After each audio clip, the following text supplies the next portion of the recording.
पढ़ाया था Indian economic development का। तो अब देखिए हम आपको लेके चलते हैं 5 ईयर प्लान पे। ये जो है आपका कंपटीशन के लिए भी हेल्प करेगा और फर्दर जो बोर्ड्स के बच्चे हैं उनके लिए भी हेल्प करेगा। तो ये जो है इकोनॉमी बहुत ही हम लोग जानते हैं, जो इकोनॉमिक्स जो होती है बहुत ही इंपॉर्टेंट होती है।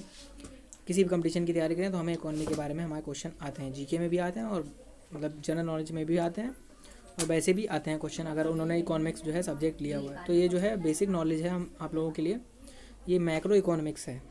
तो आप लोग इसको ध्यान से पढ़िएगा, आप लोगों को फर्दर हेल्प करने वाली है। इसलिए आज हम लोग पढ़ेंगे 5 year plan, goals and achievements. ठीक है, क्या क्या प्लानिंग की थी इंडिया ने जब ब्रिटेन से जो है हमारा देश गुलामी से आज़ाद हुआ था 1947 के बाद। तो क्या क्या प्लानिंग की हमारे देश के डेवलपमेंट के लिए और क्या क्या किया जिससे जो है हमारा डेवलपमेंट हुआ या नहीं हुआ वो चीज़ें। तो ये सारी चीज़ें हम लोग इस चैप्टर में पढ़ने वाले हैं।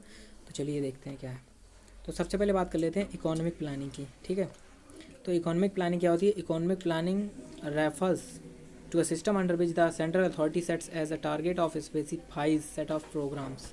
यानी कि इकोनॉमिक प्लानिंग जो है रेफ़र करती है ऐसे सिस्टम को कहते हैं जिसके अंदर जो है केंद्रीकृत एक अथॉरिटी दी जाती है, एक लोगों की जिम्मेदारी दी जाती है, sets as a set of targets. यानी कि उसमें जब हम कोई चीज़ प्लान करते हैं तो उसमें टारगेट रखते हैं कि हमें ये चीज़ अचीव करनी है, ये चीज़ नहीं, और सेट ऑफ प्रोग्राम जो है स्पेसिफाई करते हैं।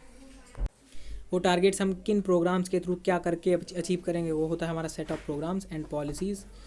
क्या नियम कानून बनाएंगे, उसके क्या लक्षण रहेंगे। ठीक है, टू अचीव दोज टारगेट्स। मतलब कि प्लानिंग जब करते हैं तो हम ये पूरा प्लान करके चलते हैं कि उसका इंफ्रास्ट्रक्चर क्या रहेगा, कितना बजट लगाएंगे उसमें, क्या हमारा टारगेट है, मतलब क्या चीज़ अचीव करनी है। ठीक है, और उसमें क्या क्या हम लोग करेंगे, कौन कौन लोग इन्वॉल्व रहेंगे। ठीक है, तो ये चीज़ें होती हैं हमारी एक टाइम पीरियड को लेके। टाइम इसमें स्पेसिफाइड टाइम जो है बहुत ही आवश्यक चीज़ है। ठीक है, तो इकोनॉमिक प्लानिंग क्या होती है? ऐसा सिस्टम होता है जिसमें हम प्लान बनाते हैं, टारगेट और स्पेसिफाई प्रोग्राम रखते हैं, ताकि हमें स्पेसिफाई एक तरह से गोल रखते हैं हमें क्या काम करें। जैसे हमें कोई स्कूल खोलना है, ठीक है, सबसे पहले हम क्या करेंगे? सबसे पहले हम कोई बिल्डिंग बनाएंगे, मतलब कोई लैंड ज़मीन खरीदी, ये प्लान करेंगे कि हम ज़मीन खरीदेंगे, फिर बिल्डिंग बनाएंगे, फिर उसके लिए टीचर हायर करेंगे, फिर अपना एडवर्टाइजमेंट लगाएंगे, पूरे क्षेत्र में जो है प्रचार करेंगे कि हमारे ये स्कूल खुला है, ये फलाना फलाना। उसके बाद टीचर्स को रिक्रूट करेंगे, तब वहाँ पे पढ़ाई जाके शुरू होगी। इसी तरह से ये प्लानिंग है। तो इकोनॉमिक प्लानिंग में क्या है? जैसे कोई इकोनॉमी में कोई भी प्लानिंग करेगा तो उसमें क्या है, जैसे हमें ये टारगेट अचीव करना है या इस चीज़ का इंफ्रास्ट्रक्चर लगाना है तो उसमें कितना बजट लगेगा, कहाँ कहाँ पे ख़त्म करना है, कौन कौन लोग काम करेंगे, क्या क्या करना है, ये सब चीज़ें आप समझ गए होंगे। उम्मीद है इकोनॉमिक प्लानिंग समझ गए होंगे क्या होता है। तो अब बात कर लेते हैं डायरेक्टिव प्लानिंग की। तो अब देखिए डायरेक्टिव प्लानिंग क्या होता है। Directive planning is a system in which planning is introduced just to direct the forces of supply and demand. Directive planning, तो डायरेक्टिव प्लानिंग क्या होती है? A system in which planning is introduced just to direct the forces of supply and demand. यानी कि supply and demand जो होती है, ठीक है, उसकी जो है जो फोर्स हैं जो काम करते हैं, जैसे सप्लाई एंड डिमांड है, उसको इंट्रोड्यूस करने की सीधे डायरेक्ट इंट्रोड्यूस करती है, सीधे उससे रिलेशन रखती है। सो दैट सिस्टम, इतने नीच हो तुम लोग, कुत्ता हो सकता। हाँ, तो डायरेक्टिव प्लानिंग क्या होती है? Is a system in which planning is introduced just to direct the forces of supply. यानी कि प्लानिंग ऐसी प्लानिंग होती है जो सीधे जो सप्लाई और डिमांड का जो मतलब कि जो फोर्सेस हैं, जो दो फोर्स ये कहलाते हैं इकोनॉमिक्स में जो है सप्लाई एंड डिमांड। तो इनको सीधे अप्लाई करना, मतलब जो टारगेट अचीव करना है उस पर सीधे डिमांड और सप्लाई से रिलेट करके उसे अप्लाई करना, ये होती है directive planning. So that system does not go overboard from the state of equilibrium. यानी कि संतुलन, इक्विलिब्रियम होता है संतुलन। ठीक है, आपको पता होगा उपभोक्ता का संतुलन में होता है, ये चीज़ें आपने 11th में पढ़ी होंगी। तो संतुलन में दोनों चीज़ें, मतलब कि संतुलन से ना तो ऊपर जाए कोई चीज़ ना नीचे जाए। डायरेक्टिव प्लानिंग वो होती है मतलब कि सप्लाई एंड डिमांड के एस्पेक्ट को मेंटेन करते हुए सीधे उसी पे अप्लाई होती है, ताकि जो वो चीज़ें ऊपर से नीचे या इधर उधर ना जा सकें, हम गोल से इधर उधर ना हो सके। अब क्या है कम्प्रिहेंसिव प्लानिंग? कम्प्रिहेंसिव प्लानिंग क्या होती है? Refers to a system in which government herself participates in the process of growth and development. ये ऐसी प्लानिंग, इसे ऐसी प्लानिंग कहते हैं जिसमें गवर्नमेंट हरसेल्फ पार्टिसिपेट, मतलब कि गवर्नमेंट खुद से खुद से पार्टिसिपेट करती है इन the process of growth and development.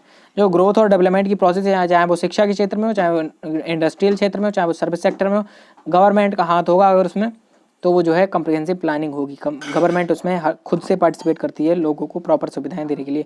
It is pursued in socialist economies as well as mixed economies. यानी कि जो सोशल इकोनॉमीज होती हैं और जो मिक्सड इकोनॉमी होती हैं, मिक्सड मतलब जिसमें कैपिटलिस्टिक इकोनॉमी भी होगी और सोशल भी होगी, और सोशलिस्ट इकोनॉमी में भी होता है। दोनों चीज़ों में गवर्नमेंट इसमें जो है हेल्प करती है। अब हम इसको डिटेल में पढ़ेंगे।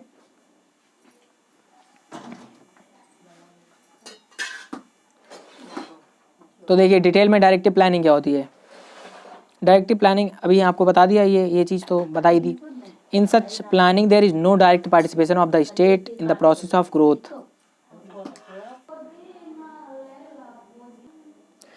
तो देखिए डायरेक्टिव प्लानिंग क्या होता है। In such a planning there is no direct participation of state in the process of growth. यानी कि ग्रोथ की प्रोसेस में जिसमें जो है कोई गवर्नमेंट का कोई डायरेक्टिव पार्टिसिपेशन नहीं होता है, यानी कि सरकार इसमें कोई प्रत्यक्ष अपनी सहभागिता नहीं निभाती है। तो ये जो होती है डायरेक्टिव प्लानिंग। तो अब देखिए आगे, और इसके फीचर्स क्या हैं। It is more like directing the private sector with regard to set of dos and don'ts so that the national interest does not suffer which individual gain allowed to be maximised.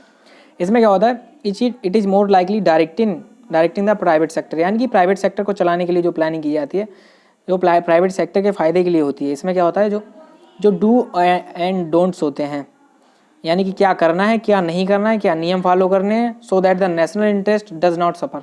यानी कि देश की व्यवस्था से या देश के विकास से इसमें कोई मतलब नहीं होता है। वो अपना इंडिविजुअल गेन या फिर अपना इंडिविजुअल प्रॉफिट के लिए जो है प्लानिंग की जाती है।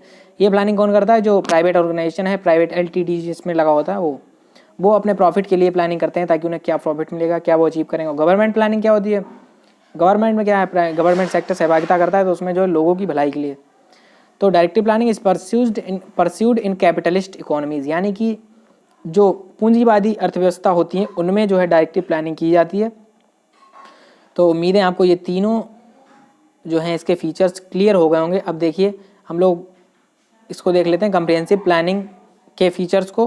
डेफिनेशन हमने आपको पहले ही पढ़ा दी थी। On the other hand refers to the system in which government herself participates in process of growth, यानी कि जिस ग्रोथ है, विकास और ग्रोथ की प्रोसेस में, वृद्धि की प्रोसेस में जहाँ गवर्नमेंट पार्टिसिपेट करती है वहाँ पे कम्प्रिहेंसिव प्लानिंग होती है। तो comprehensive planning is pursued in socialist economies as well as mixed economies. Socialist economies मतलब कि जो सामाजिक अर्थव्यवस्थाएं होती हैं वहाँ पे, और मिक्सड इकोनॉमी जैसा कि हमारा इंडिया है, इंडिया एक मिक्सड इकोनॉमी है। तो यहाँ पे जो है गवर्नमेंट पार्टिसिपेट करती है सीधे, ठीक है। ये प्लानिंग कहाँ होती है, ऐसी इकोनॉमीज़ में जो सामाजिक इकोनॉमीज़ हैं और जो मिक्सड इकोनॉमीज़ हैं। In case of mixed economies like India, both private and public sectors coexist as agents of growth। तो मिक्सड इकोनॉमीज में क्या होता है, जैसे इंडिया में प्राइवेट और पब्लिक सेक्टर में जो है दोनों ही एक तरह से सहभागिता करते हैं process of growth and development में। जो आप प्राइवेट सेक्टर भी लेंगे ना आजकल, जैसे ये जो गवर्नमेंट है इस टाइम पे बीजेपी की, इन्होंने जो है रेलवेज़ को प्राइवेट में कर रहे हैं, एयरलाइंस को प्राइवेट में कर दिया है, लेकिन इसमें इनकी भी कुछ हिस्सेदारी रहती है। अगर ये प्राइवेट सेक्टर है तो 48% हिस्सेदारी गवर्नमेंट की रहेगी और 52 रहेगी उनकी प्राइवेट वालों की। और अगर प्राइवेट सेक्टर है, मतलब पब्लिक सेक्टर है, अगर पब्लिक सेक्टर है तो 50% से ज़्यादा हिस्सेदारी सरकार की रहेगी और बाकी उन लोगों की इंडिविजुअल की रहेगी। तो इसमें फ़ायदा दोनों को है, लोगों को भी है। लोगों को इस तरह से फ़ायदा मिलता है, एक तो कम किराया होगा उसका जो भी चीज़ है, या फिर कम रेट पर मिलेगी। जैसे एलपीजी मान लो, अगर उसमें गवर्नमेंट सहभागिता करती है तो वो कम रेट पे मिलेगी प्लस सब्सिडी देगी, लेकिन आजकल सब्सिडी भी मिलना बंद हो गई है। और रेलवे भी प्राइवेट में जा रहा है, अगर ये प्राइवेट में जाएगा तो सिंपल सी बात है किराया बढ़ेगा। अगर गवर्नमेंट के पास रहता किराया सस्ता रहता। ऐसे एयरलाइंस है, ये भी उसका भी यही हाल है। तो आप समझ चुके होंगे comprehensive planning and directive planning में अंतर। आपको अगर ये वीडियो पसंद आ रही तो हमारी वीडियो को लाइक करें, शेयर करें, सब्सक्राइब करना ना भूलें चैनल को। और आगे भी आपके लिए ऐसे ही इंटरेस्टिंग टॉपिक्स पे वीडियोस लाते रहेंगे और प्रिपरेशन करते रहिए। Press the bell icon and share this video. Thank you guys.